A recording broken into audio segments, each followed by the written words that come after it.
I was interviewed by probably, I don't know, 10 radio stations last week. And that's just the interviews I agreed to do, and probably 10 newspapers, something like that. From the Daily Texan to some Northern England paper. I mean, you name it, I did it. And they always go, okay, well, if 9/11's an inside job, give us exactly what happened. That's like if the police go to somebody's house because they got a tip and they dig up 15 bodies in the backyard, but the guy won't say if he did it or not. They've just got, it's in his backyard and there's pictures of him burying the people. So we know he did it. We're not sure what year he did it, how he did it, where he picked these women up, who they are. And it's the same thing here. We know the hijackers, absolute admitted fact. AP, if I listed all the papers, we'd run out of time. It's in the film Fabled Enemies I just produced. It's in my first film, America, first film put out in the U.S., worldwide on 9/11, 9/11, The Road to Tyranny. It was in the British papers, the Canadian. The U.S. papers in full view.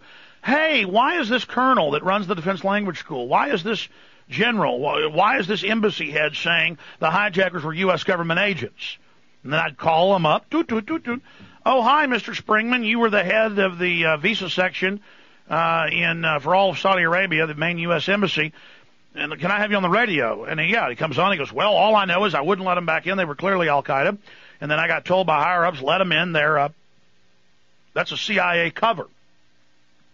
But it didn't stop there. Maybe Springman's making it up. So then you call up Colonel Butler, and he's like, yeah, the hijackers were trained at my base in spy training. I taught ADA in my class.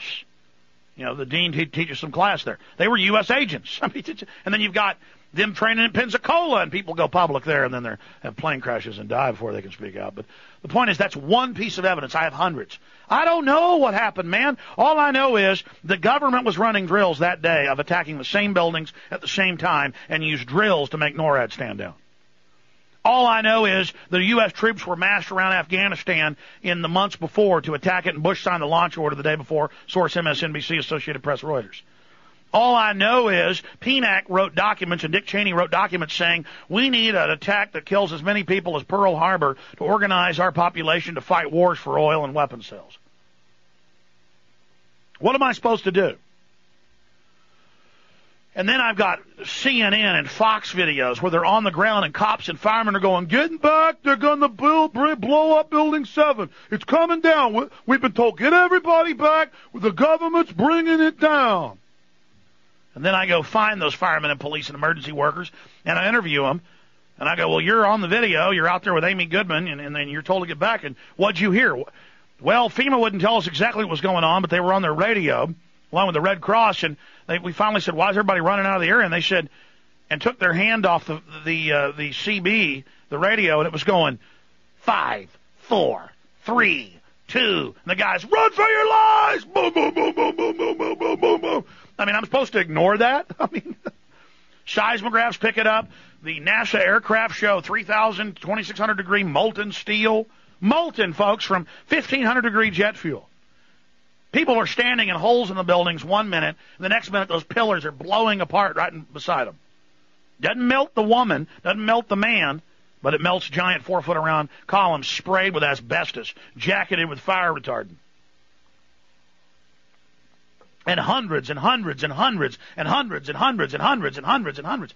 And then you got the former Italian intelligence head, the former German intelligence head, the former top Italian president, one of the most highly respected, former German defense minister, high-level members of the Japanese government, several former CIA section chiefs like Bill Christensen, Bob Baer, they make Syriana about, one of the most famous living CIA black op commanders, coming out on my show saying 9/11's an inside job.